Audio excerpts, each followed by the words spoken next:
자, 이제 금융론 들어가겠습니다. 지난주에 금융론을 앞부분은 좀 그래도 말씀을 드렸는데 뒷부분에 저당 유동화나 부동산 투자 회사에 대해서는 개념만 말씀을 드렸죠. 자, 요 금융론을 좀 복습을 하고 오늘 이제 뒤에 각종 부동산 활동론을 들어가겠습니다. 부동산 금융론은 한 5문제 정도 출제가 되고요. 여기서 이제 저당 상환 방법이라는 게 제일 많이 나옵니다.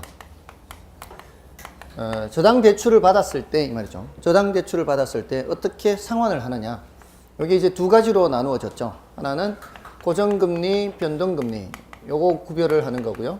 하나는 원리금 균등 상환과 원금 균등 상환과 체증식 이렇게 있는데 요 두 개 구별이 이제 훨씬 중요하죠.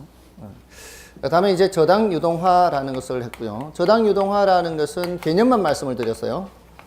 요거 이제 내용이 저당 유동화의 개념, 그 다음에 구조, 그 다음에 효과, 그걸 통해 발행하는 증권.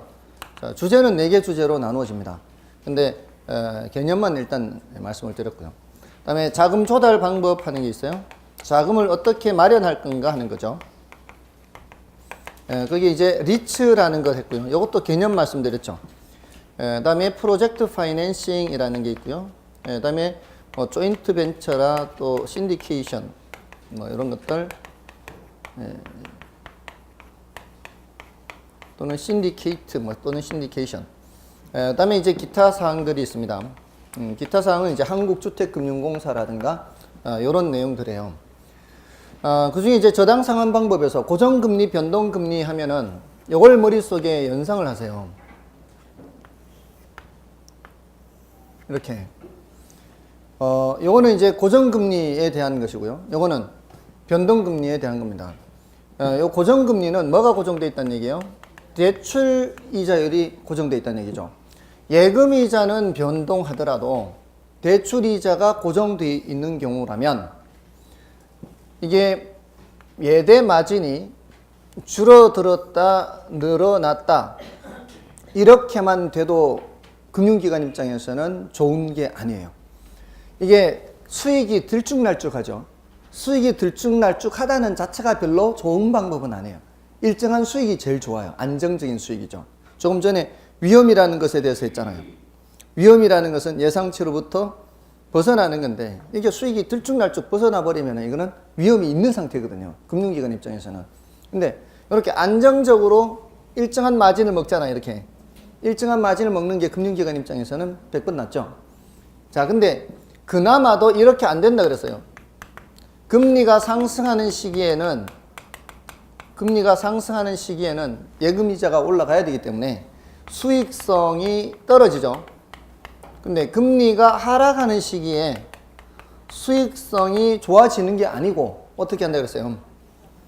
조기 상환할 가능성이 많다 그랬어요. 싼 이자로 갈아타는 거죠.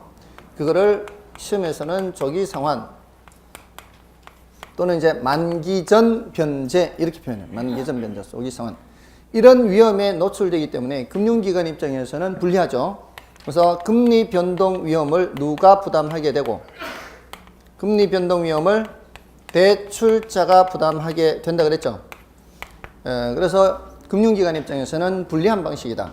그래서 금리 변동 위험을 누구에게 전가시키기 위해서 차입자에게 전가시키기 위해서 뭐가 고안된 거예요?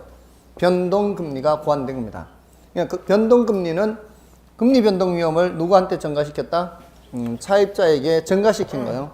그래서 여기서는 일정한 마진을 먹는 거죠. 그래서 대출 시점에 고정금리로 대출을 해달라고 한다면 고정금리가 금융기관 입장에서는 불리하기 때문에 금리를 더 높여서 대출을 해주게 되는 겁니다. 그리고 이게 이제 금리 변동형을 차입자에게 전가시켜서 금융기관 입장에서는 좋은 방법이에요. 근데 단점만 있는 것은 아니라 그랬죠. 치명적인 단점이 장점만 있는 게 아니고 얘가 장점만 있는 게 아니고 금융기관 입장에서는 치명적인 단점이 하나 있다 그랬어요. 그게 뭘까요? 치명적인 단점. 지금 정부에서 많이 지금 쬐고 있어요. 지금 그것 때문에. 채무불이행 위험. 금리가 올라가는 시기에 특히 보세요. 금리가 이렇게 올라가잖아요. 그럼 대출금리도 계속 올릴 거 아니에요. 그러면은 차입자들이 버티다 못 버티고 자빠지는 거죠. 그죠? 그렇게 돼버리면 이제 이 채무 불이행 상황이 나타나게 되는 거죠. 그래서 이거는 무슨 위험이 커지게 된다? 채무 불이행 위험이 커지게 되는 거죠. 고정금리에 비해서. 이런 치명적인 단점은 있다. 그 다음에 이 변동금리를 책정을 할 때는 기준금리에다가 뭐를 더 한다고요? 가산금리. 요게 은행이 먹는 마진이에요. 예. 기준금리가 이게 일종의 예금금리고요. 예금금리에다가 뭐를 더하는 거요? 마진을 더하는 가산금리, 마진을 더하는 거예요. 요게 예금금리고 여기가 대출금리잖아요. 그러면 그 예금금리에다가 뭐를 붙여서 마진을 붙여서 대출금리 이렇게 하는 거죠.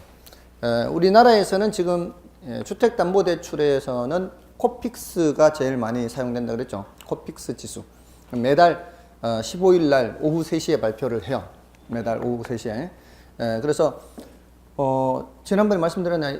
오늘 대출 받는다면은 11월 15일 날 발표한 코픽스 지수에 그 사람의 신용 등급에 따른 가산금리를 붙이는 거예요. 아직 15일 안 됐잖아요. 11월 15일 발표한 코픽스 지수에. 그리고 요거를 금리 조정 주기는 6개월마다 해요. 보통. 그럼 6개월마다 하면은 다음 이제 6월 12일 날 바꾸는 거죠. 오늘 대출 받으면 6월 12일 날 바꿀 때는 언제 발표된 코픽스 지수예요. 5월 15일 발표된 코픽스 지수에 조정을 하게 되는 거죠. 그렇게 해서 이 변동금리를 책정하게 되는 겁니다. 자, 이게 이제 고정금리, 변동금리에 대한 설명이었고요. 그 다음에 원리금 균등, 원금 균등에서는 원리금 균등 상환은 원금과 이자의 합계액이 일정한 거죠. 우리가 은행에 갖다 주는 돈이 바로 원리금 지불액이거든요. 은행에 갖다 주는 돈. 은행에 갖다 줄 때 원금과 이자를 함께 가져간다라고 생각하는 거예요. 전제가. 이자만 갚는 거는 지금 생각 안 하고 있는 거예요. 이자만 갚다가 만기에 원금을 한꺼번에 갚는 거 있죠. 예전엔 그런 것도 있었어요. 근데 지금은 그런 거 없다라고 치는 거예요. 일단은 이자만 갚다가 만기에 원금을 한꺼번에 갚는 거. 옛날엔 많았어요. 그게. 옛날에는 그게 만기 연장하는 거죠. 만기 연장. 만기가 3년 되면은 예를 들어서 이자만 계속 내다가 또 만기 연장, 또 만기 연장 뭐 이렇게 많이 했었거든요. 근데 이제 지금은 그런 거 없다고 치는 거예요. 원금 이자를 함께 가져가는 거예요. 은행에. 함께 가져가는 그 원리금이 균등하면은 원리금 균등 상환이고 원금 균등 상환은 뭐예요? 원금이 일정한 거죠. 근데 은행에 가져가는 돈이 일정하면 안 되잖아요. 원금 상환분은 일정하지만 그게 이자를 얹어가야 되는데 원금을 갚아나가면서 얹어지는 이자가 조금씩 점점 줄어든단 말이에요. 근데 원금 상환분은 똑같은 상황에서 얹어가는 이자가 점점 줄어들기 때문에 전체 지불하는 금액도 점점 줄어들게 돼 있어요. 자, 근데 얘는 그게 아니고 원금 이자가 처음서부터 이렇게 똑같은데 끝까지 이 첫회 원금 이자 속에 처음에는 대부분 뭐고요? 처음은 대부분 이자. 원금 갚는 건 얼마 안 된단 말이에요. 이렇게. 그러니까 원금 상환분이 얼마 안 되지만 그래도 조금은 갚기 때문에 두 번째 이자는 조금이라도 낮아집니다. 낮아지는데 가져가는 돈은 똑같단 말이에요. 그러니까 원금 상환분은 조금씩 늘어나게 되거든요. 이렇게 조금씩 늘어나다가 나중에는 이제 원금 상환분이 많게 되는 거죠. 그러니까 처음에는 원금 상환분이 얼마 안 되고 원금 상환분만 따로 나타내면 이렇게 되는 거죠. 그러니까 원금 상환분은 점점 증가하게 되고요. 이자 지급분은 점점 낮아지게 되는 겁니다. 이게 이제 원리금 균등 상환의 특징이죠. 그러니까 초기에 갚는 원금 상환액이 얼마 되지 않으니까 이렇게 갚아가지고는 만기의 절반이 됐을 때 원금의 절반을 상환할 수가 없어요. 약 3분의 2 정도는 가야 원금의 절반을 갚을 수 있는 그런 특징이 있죠. 그래서 자, 이렇게 이 원리금 균등 상환의 특징이 그렇고요. 요거를 이제 문장으로 질문을 하는 겁니다. 원리금 균등 상환은 매기 상환하는 원리금 지불액 중 기간이 경과할수록 원금 상환액은 점점 작아진다. 이러면 틀린다 이 말이죠. 그런 식으로 문장을 만든단 말이에요. 그리고 함께 비교할 때는 얘하고 얘를 비교할 때는 초기에 누가 부담이 더 커요? 초기에 원금 균등 상환이 부담이 더 크죠. 부담이 더 큰 만큼 원금을 더 빨리 갚아 나가는 거죠. 그럼 원금을 빨리 갚아 나간다는 얘기는 그 다음부터는 이자는 좀 더 원리금 균등 상환보다 이자는 적다는 얘기겠죠. 그러니까 기간 전체를 따졌을 때 은행에 갖다 주는 이자가 누가 더 적고 누가 더 많다는 얘기예요. 원금 균등이 더 당연히 이자가 적습니다. 그렇기 때문에 형평만 되면은 원금 균등 상환이 더 나을 수 있죠. 지금 돈이 없으니까 못 하는 거죠. 그러니까 돈만 있으면은 원금 균등 상환으로 하면은 은행에 이자는 덜 갖다 주는 거죠. 그렇게 생각하시면 되는 거예요. 자, 그렇게 하거나 또는 은행 입장에서 초기에 원금 회수가 어떤 게 더 빠르다? 원금 회수가 더 빠르면 돈 더 많이 받는 게 회수가 더 빠른 거죠. 원금 균등이 회수가 더 빠른 거죠. 돈 많이 받는 만큼. 그렇게 하거나 또는 이게 조금 어려워요. 제일 어렵게 질문한 게 이거예요. 한번 알아맞혀 보세요. 초기에 이자의 비중이 더 높은 방식은 이자의 비중이라 그랬죠. 이자 비중. 이자 비중이 더 큰 거는 누구예요? 원리금 균등 상환이에요. 원리금 균등 상환은 대부분이 이자예요, 이자. 전체 중에서.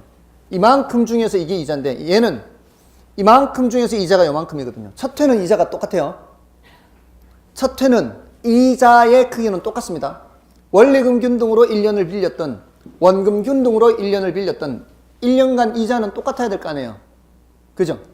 첫 회는 똑같습니다. 근데 두 번째부터 이자가 달라지는 거죠. 그렇게 이제 생각하시면 되고요. 아무튼 여기 좀 난이도가 높았던 표현이에요. 그 중에. 다른 것들은 그냥 이거 비교만 하면 되는 거니까. 자, 요런 게 이제 원리금 균등, 원금 균등이었고요. 최정식은 나중에 말씀을 드린다고 했고요. 그 다음에 이제 저당 유동화라는 개념, 그 다음에 요거 리츠에 대한 그 개념만 말씀을 드렸는데, 저당 유동화는 뭐를 현금화하는 거라 그랬죠. 현금화. 유동화를 어떻게 번역해서 생각해야 된다고요? 현금화로 번역해서 생각해야 돼요. 그러니까 우리가 뭔가를 이렇게 빨리 이렇게 적응을 하려면은 그 글자를 보고 글자를 생각하는 게 아니라 글자가 나타내는 의미를 자꾸 생각해야 돼요. 그 훈련을 해야 돼요. 아까 승수는 뭐로 번역해서 생각하라고 그랬어요? 몇 년 걸리느냐 이렇게 번역해서 생각하면 훨씬 쉽거든요, 이게. 그러니까 유동화를 뭐로 번역해서 생각하라고요? 현금화로 번역해서 생각하라고요. 그게 빨리 이렇게 적응하는 이제 이 방법이 되는 거예요. 민법에서도 혹시 그러지 않을까요? 민법에도 어떤 어려운 용어가 나오면은 그걸 다른 걸로 이렇게 연상하거나 이렇게. 법률행위 민법에 나왔나요? 법률행위가 뭐예요?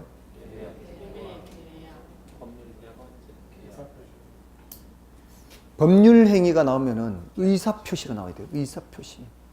제일 중요한 단어가 의사표시예요. 의사표시를 요소로 하는 법률 요건 이렇게 해요. 법률행위라고 하는 거죠. 법률행위는 의사표시가 요건이에요. 제가 아는 그 민법은 이제 뭐 저는 민법의 전문가는 아니지만 제가 알기로는 법은 이렇게 돼 있어요. 어떤 요건이 있으면 거기에 따른 효과가 있어요. 효과. 그죠? 이러이러하면 이러이러하다 이렇게 돼 있을 거 아니에요.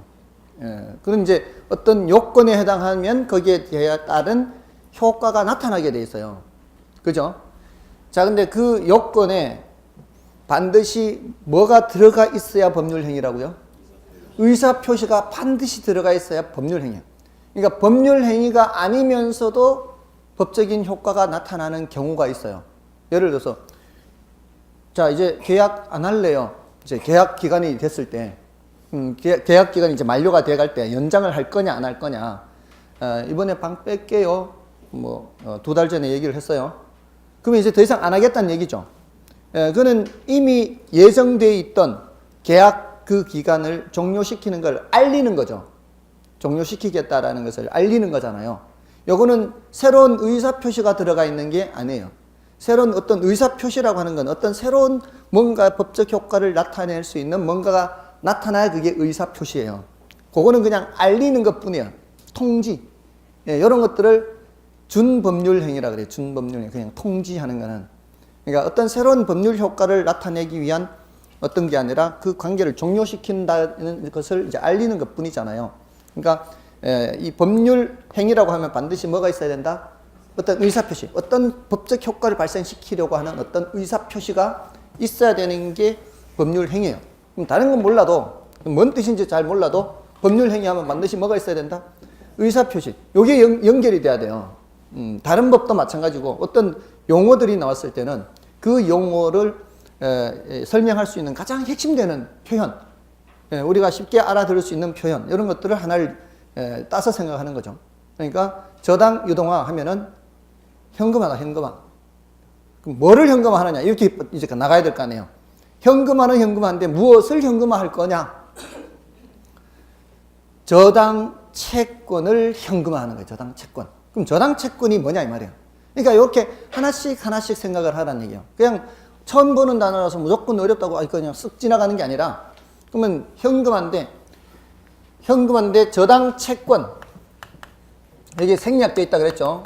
저당 채권을 현금화한다. 이렇게 번역해서 생각하란 말이에요. 그럼 채권은 채권인데 뭐가 저당 잡혀 있는 채권? 주택이 저당 잡혀 있는 채권이야. 보통 우리가 민법에서는 피담보 채권이라 그래요. 민법에서 나왔나요? 피담보 채권이란 말 나왔습니까? 누구는 나왔고 누구는 안 나왔어요? 누구는 민법 진도 나갔고 누구는 안 나갔어요? 나왔어요, 안 나왔어요?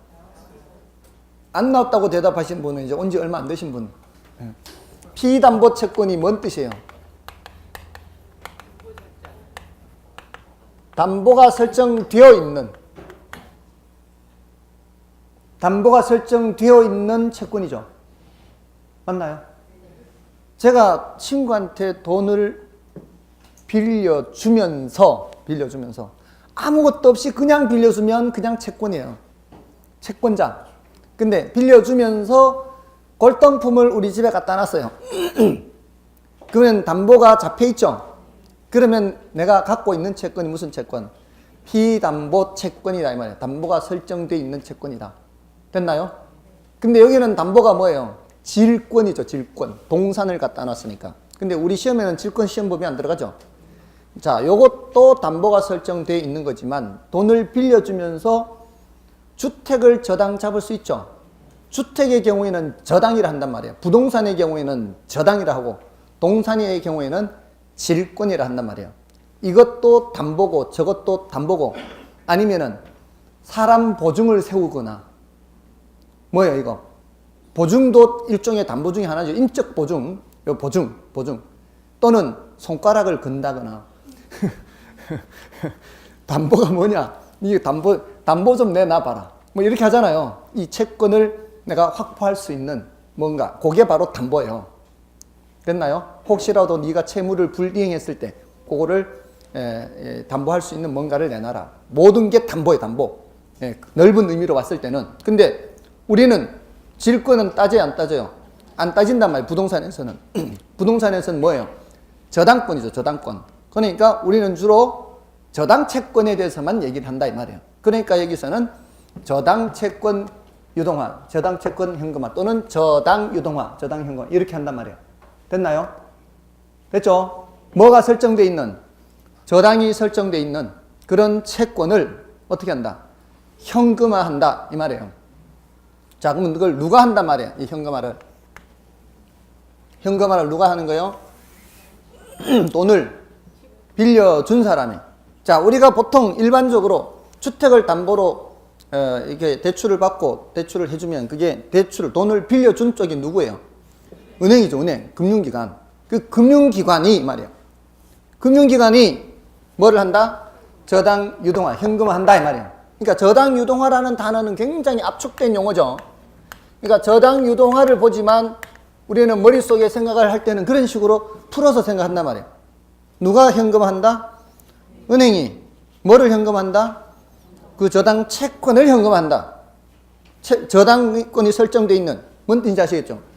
이렇게 긴 말들을 짧은 단어로 그냥 설명을 하기 때문에 이거를 풀어서 생각을 했다가 단어를 줄여서 말을 하지만 머릿속에는 그 푸른 거를 머릿속에 떠올리란 말이에요. 은행이 뭐를 현금한다? 저당 채권을 현금한다. 그럼 왜 현금화를 할까 생각해 보세요. 왜 현금화 할까? 은행이 돈이 없어서. 은행이 돈이 없어서 현금화 하는 거예요. 왜? 은행은 예금주로부터 예금 받아가지고 대출도 해주고 뭐 이렇게 할 거 아니에요. 근데 대출을 해줄 때는 만기가 길단 말이에요. 이 저당 채권은 보통 만기가 10년, 15년, 20년 길단 말이에요. 근데 예금주들이 예금할 때는 짧죠. 3년, 1년, 3년 짧단 말이에요. 그러면은 금융기관 입장에서는 대출을 다 해주고 지금 돈이 천천히 들어온단 말이에요. 회수는 10년에 걸쳐, 15년에 걸쳐 회수되는데 돈 찾으러 온 사람은 1년 만에, 3년 만에 만기됐다고 찾으러 올 거 아니에요. 근데 돈은 없잖아요. 그죠? 그럴 때 다른 방법으로 현금을 마련하는 방법도 있지만 그 다른 방법들이 여의치 않을 때는 갖고 있는 채권은 있을 거 아니에요. 돈을 빌려줘놨어요. 만기가 아직 안 됐기 때문에 그것도 민법에 나오잖아요. 기한의 이익은 누구한테 있어요? 채무자에게 있죠. 기한의 이익은 채무자. 민법에서 나왔죠, 분명히. 기한의 이익은 채무자에게 있기 때문에 지금 만기는 10년, 15년이기 때문에 은행이 달라고 할 수가 없어요. 달라고 할 수가 없고 그 사람이 그 기한의 이익을 포기하는 거는 그 자신 저거고 그 손해난 이자에 대해서는 미리 주고 이렇게 기한의 이익을 포기할 수는 있어요. 근데 미리 갖다 주기 전까지는 돈이 없으니까 다른 방법이 없으면은 그 채권을 다른 누군가에게 파는 거죠. 채권을 양도하는 거예요. 그러면은 채권 채무 관계가 어떻게 되는 거예요? 채권 채무 관계가. 여기 이제 금융기관, 1차 금융기관에 있다가 1차 금융기관. 여기가 이제 돈을 빌리는 차입자예요. 여기 대출을 해주면은 이쪽으로는 채권이 넘어가죠. 얘가 채권자가 되는 거예요. 뭐를 저당 잡은 채권? 주택을 저당 잡은 채권이 넘어가고. 그럼 얘네들이 돈이 없을 때 어떻게 한다고요? 예, 이걸 2차 금융기관한테 파는 거라고요.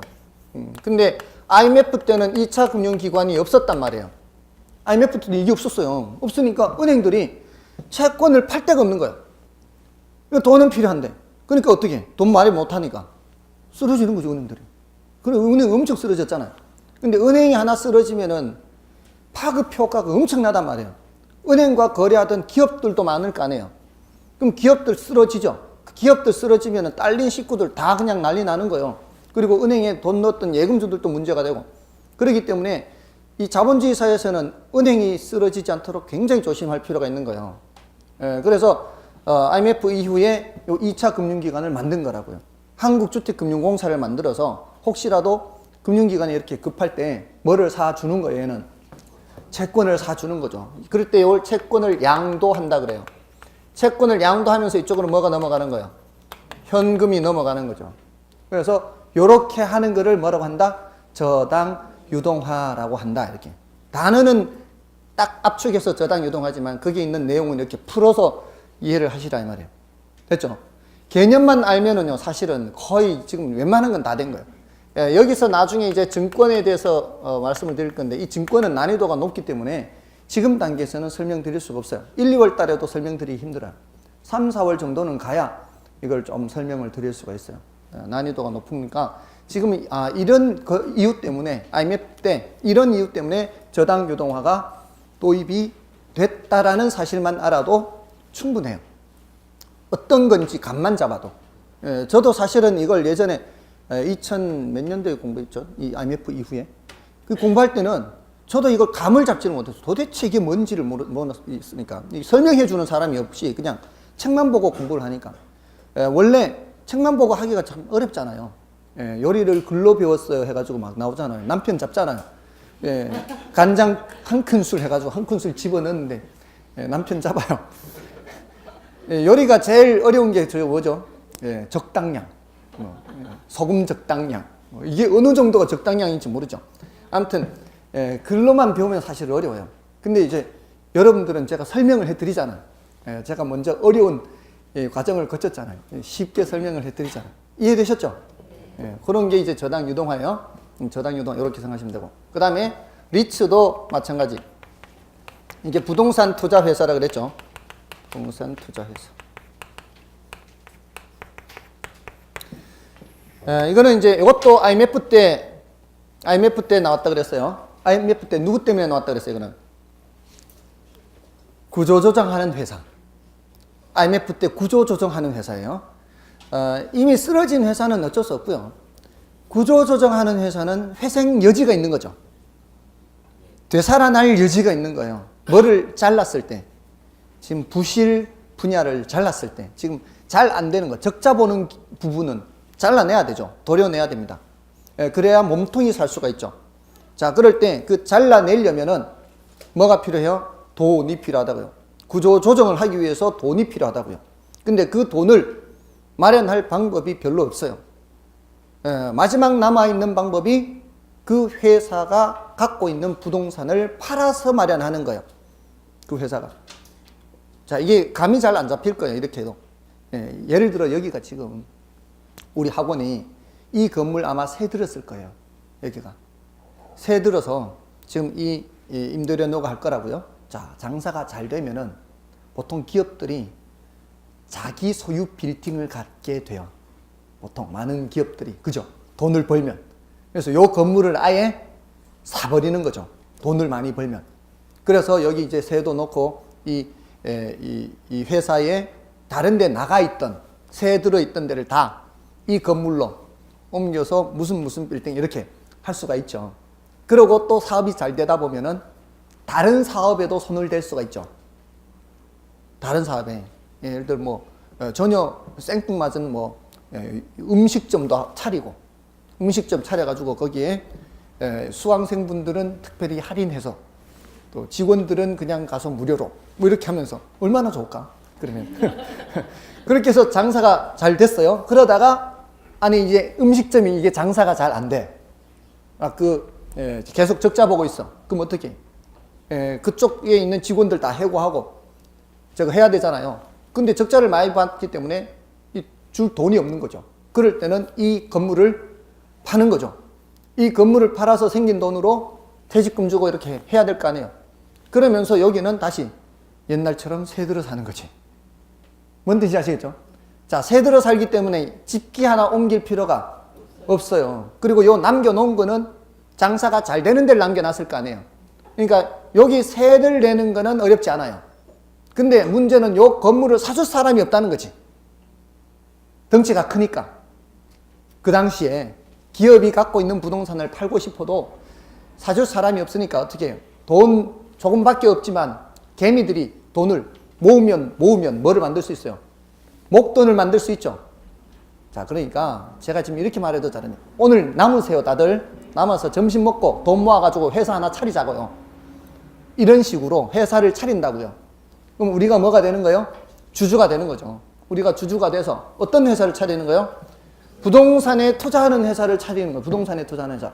그래서 모은 돈으로 뭐를 사주는 거예요? 이 건물을 사주는 거죠. 그러면 이 건물에 이 건물을 사용하던 그 기업 입장에서는 빨리 돈을 마련할 수가 있고, 계속 퇴직금 밀리고, 이 임금이 계속 밀리면 계속 부실이 커지는 거예요. 빨리 해고를 해야 임금이 덜 밀리죠. 그럼 빨리 부실을 털어내고, 괜찮은 것만 살려놨으니까, 이 건물을 산 입장에서는 세 안 밀리고 세 받죠. 세 안 밀리고 세 받고, 또, 이 회사 입장에서는 집기 하나 옮기지 않고, 집기 하나 옮길 필요 없죠. 계속 그냥 그대로 사용하면 되니까. 계약서 2장만 쓰면 된다고요. 하나는 매매 계약서 쓰고 하나는 임대차 계약서 써서 얼마나 간편해. 그렇게 해서 다시 회사가 되살아나면은 이 건물 다시 야 네가 사라. 이 회사한테 다시 건물 팔고 시세 차익 남기고. 그죠? 그래서 만들어진 게 부동산 투자 회사라고요. 그런데 이런 회사를 만들려면은 이런 개미들이 돈을 모았을 때 쉽게 모이도록 하려면 여러 가지 혜택을 줘야 될 거 아니에요. 그래서 법인세, 취득세 이런 것들을 감면해주고, 그런 거 감면해주고 이렇게 해야 나중에 배당금 돌릴 때 임대료 받아가지고 배당금 돌리고 나중에 시세 차익 난 거 배당해줘야 될 거 아니에요. 그럴 때 세금 혜택이 많을 거 아니에요. 그래서 이 부동산 투자 회사 법을 만든 거죠. 그래서 그 부동산 투자 회사 법의 내용을 좀 알아야 되는 거예요. 예, 근데 이게 거의 해마다 출제가 됐는데 예, 다행히 이번에 출제가 안 됐어요. 내년에 출제가 될 가능성이 높은 거죠. 이게 어렵지는 않거든요. 내용이 좀 많기는 해도 반복해서 들으면 어렵지 않아요. 자, 그래서 이게 도입이 된 게 리츠예요, 리츠. 그러니까 이 개념을 이런 저당 유동하다 그러면은 저당 채권을 현금화하는 거다. 누가 한다? 은행이 한다. 예, 돈이 없을 때 하는 거다. 예, 이거는 리츠는 부동산 투자 회사이다. 어디에 투자하는 회사다?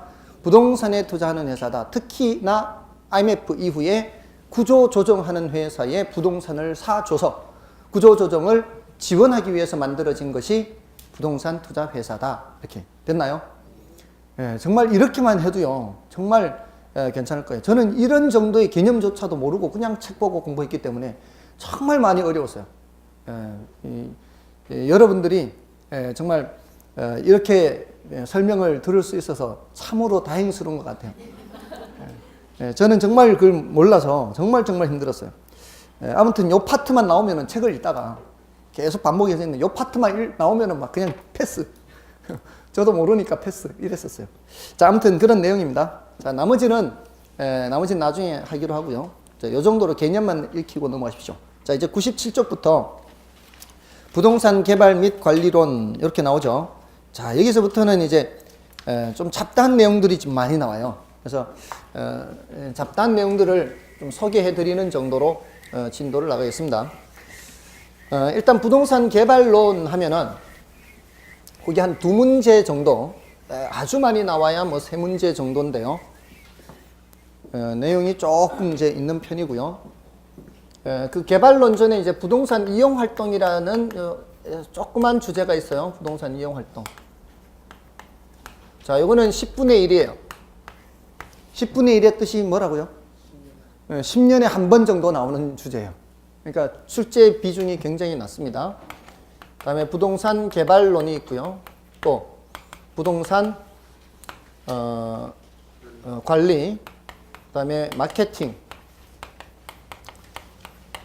자, 요게 끝나면 다시 앞으로 가서 시장론에서 남겨놨던 몇 가지를 이렇게 또 설명을 드리겠습니다.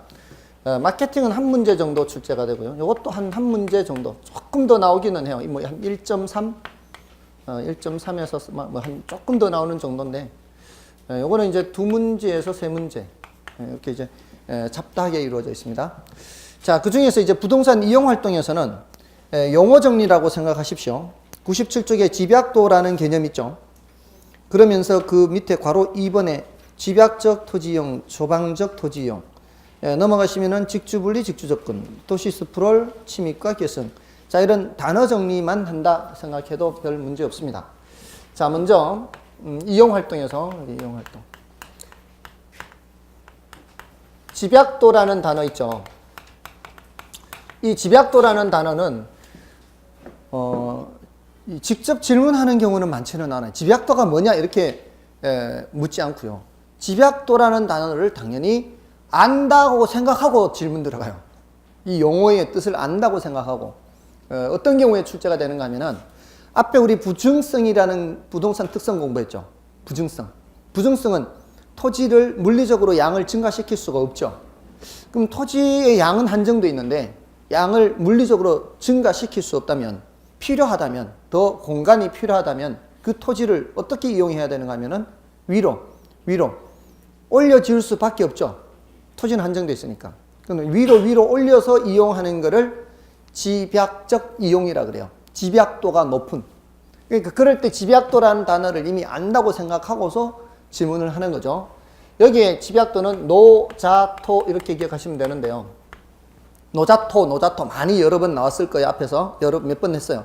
노동, 자본, 토지. 이걸 줄여서 제가 노자토 했죠. 이거 생산요소 할 때 나왔어요. 생산요소.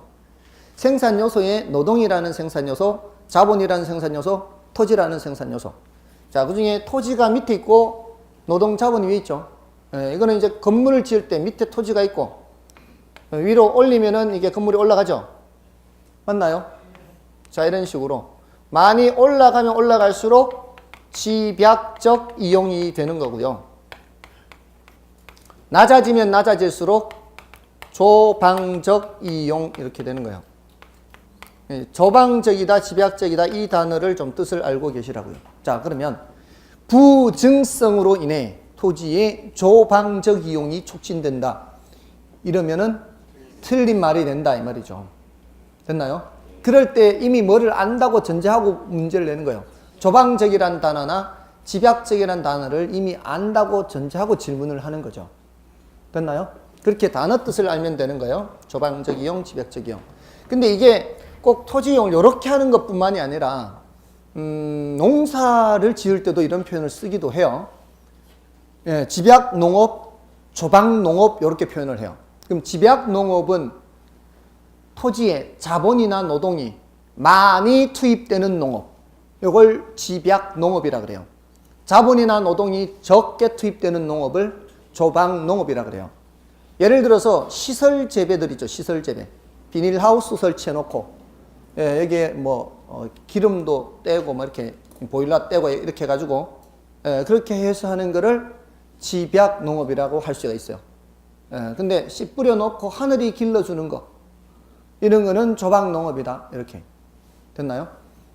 또는 넓은 예, 곳에 비행기가 날아다니면서 씨를 뿌리고요. 이거는 무슨 농업일까요? 그러면 안 돼요. 사람이 거의 안 들어가죠. 예, 자본은 좀 더 투입될 수도 있어요. 어쩌면은. 근데 노동이 거의 투입되지 않기 때문에 결국 돈이 덜 들어요. 비행기 날아다니면서 씨 뿌리는 거는. 근데 우리 모내기 할 때 이렇게 이항기 이렇게 해야 되잖아요. 이렇게 이항기로 이렇게 사람이 직접 이렇게 해서 씨 뿌릴 때도 그 씨를 뿌리는 게 아니라 다른 데서 일단 모를 심어서 모판에다가 그걸 이렇게 옮겨서 심잖아요. 이런 거는 그만큼 일이 더 많은 거죠. 일이 더 많은 그만큼 집약적이 되는 겁니다. 그러니까 우리나라 농업은 집약 농업이 많습니다. 근데 저쪽 평야지대 가면 이제는 많이 그렇게도 한다는데 뭐 비행기로 농약 치고 비행기로 그런 경우도 있는데 미국에 비해서는 훨씬 집약적입니다. 농업이. 그래서 그런 경우에는 집약적인 농업의 경우에는 노동이나 자본이 많이 투입되기 때문에 원가가 비싸게 나올 수밖에 없어요. 그래서 경쟁하면은 안 될 수밖에 없어요. 외국 농산물하고. 그래서 그때도 조방농업, 집약농업. 집약농업은 뭐 생각한다? 시설재배. 시설재배 생각하시면 돼요. 자, 그렇게 표현을 기억하시면 되고요. 다음에 넘어가시면은 직주분리와 직주접근하는 게 있죠. 직주분리는 뭐예요? 직장과 주거지가 분리되는 현상. 직장과 주거지가 접근하는 현상. 직주접근. 여러분들은 어떤 게 먼저 나타난 것 같아요? 직주분리가 먼저, 직주접근 먼저. 직주분리가 먼저죠. 직주분리가 먼저예요. 원래 이제 도시 규모가 작을 때를 생각해 보세요. 도시 규모가 작을 때는 도심 근처에 대부분 주택이 있어서 여기 출퇴근하죠, 다들. 근처에서. 근데 도시가 점점 커지면은 이 근처가 도심이 돼버려요. 그러면서 여기는 주거 환경이 별로 좋지 않습니다. 주거 환경이 별로 좋지 않고 땅값도 많이 올라가고요. 그러면 사람들이 바깥으로 나가게 되는 거죠. 사람들이 바깥으로 나가면서 직주 분리가 되는 거죠. 그래서 출퇴근하게 되는 겁니다. 이게 뭐예요? 직주 분리 현상. 그러니까 도심에 살다가 바깥으로 나가게 되면은 이게 직주 분리잖아요. 그 직주 분리가 되는 원인이 뭐가 있느냐면은 도심의 고지가 땅값이 비싸져요. 직주 분리게 되는 원인이 땅값이 비싸지니까 집값도 비쌀 수밖에 없죠. 그리고 도심의 환경이 별로 안 좋아요. 도심 환경이 악화돼요. 지금은 도심 환경이 굉장히 개선이 많이 된 겁니다. 제가 20대 때보다 지금이 더 좋아요. 우리나라 공기질이 안 좋다는 말도 있죠. 근데 그때보다는 도심은 더 좋아요. 그때보다는. 전체적으로 뭐 미세먼지가 많은지는 모르겠지만, 제가 20대 때는 시내 한번 셔츠를 입고 나갔다 오잖아요. 종로. 셔츠를 입고 나갔다 오면 그 셔츠에 검댕이가 묻은 게 보일 정도였어요. 왜 그런가 하면 그때는 버스들이 전부 다 경유버스. 그 시커먼 면 내뿜는 거 있죠. 그게 그렇게 다녔어요. 그렇기 때문에 그 검댕이가 묻어 있는 게 보여요. 그러니까 그런 옷 입고 하루 이렇게 시내를 다니면은 이 목대가 훨씬 더 많겠죠. 예, 굉장히 시큼했어요. 근데 지금은 그 정도는 아니거든요. 미세먼지가 있다 해도. 예, 그러니까 도심 환경이 안 좋으니까 바깥으로 네, 나가는 거죠. 예, 땅값도 비싼 데다가. 그리고 교통이 발달돼 있어야 돼요.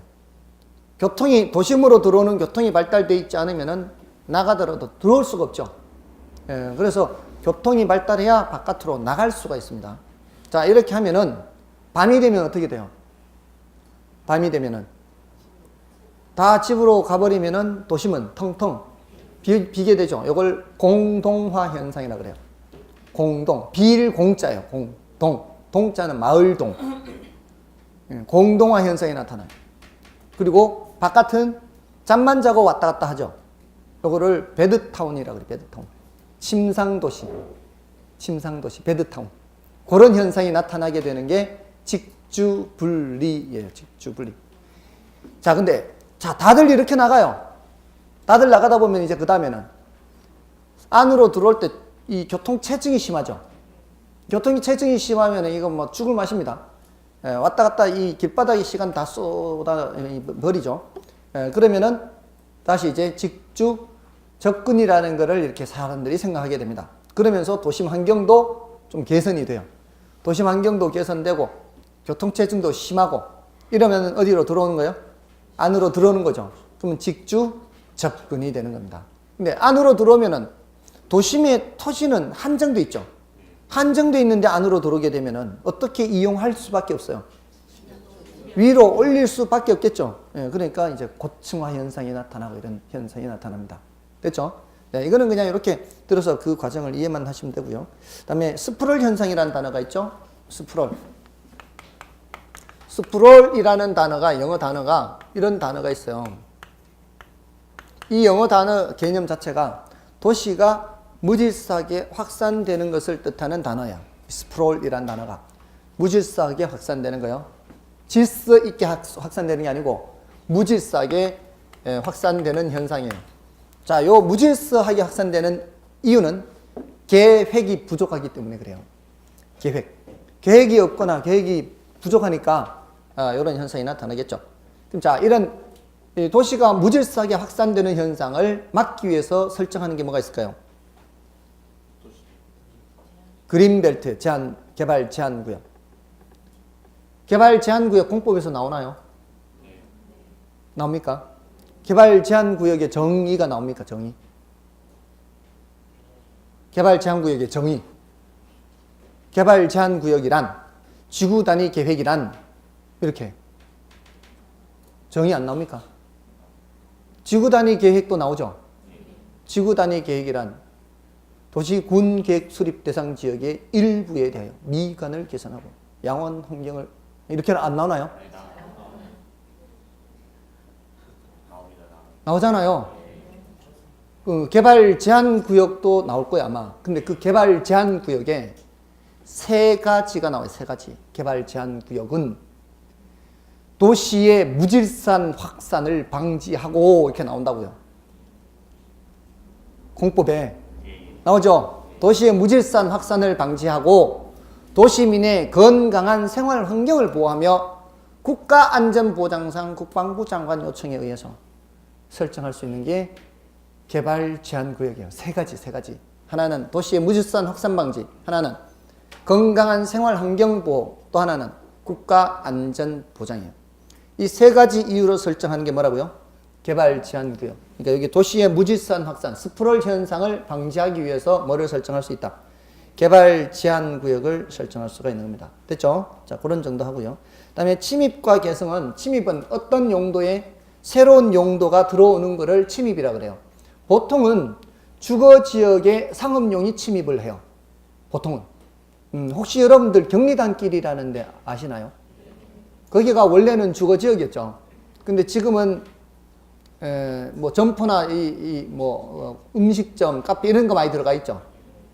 그런 게 침입을 한 거죠. 주거 지역에 상업용이 침입을 하는 겁니다. 대체로 상업 지역에 주거용이 침입하는 경우보다는 주거 지역에 상업용이 침입을 하게 돼요. 그러다가 그 지역이 완전히 상업지역으로 바뀌어 버리면 그것은 계승하는 겁니다. 됐나요? 침입의 결과로서 뭐가 나타나는 거예요? 계승이 이루어지는 거죠. 됐나요? 자, 그 정도 다 넣으면 되겠고요. 자, 이제 남은 좀 쉬고요. 그 개발활동 요거 나머지는 좀 쉬고 하겠습니다.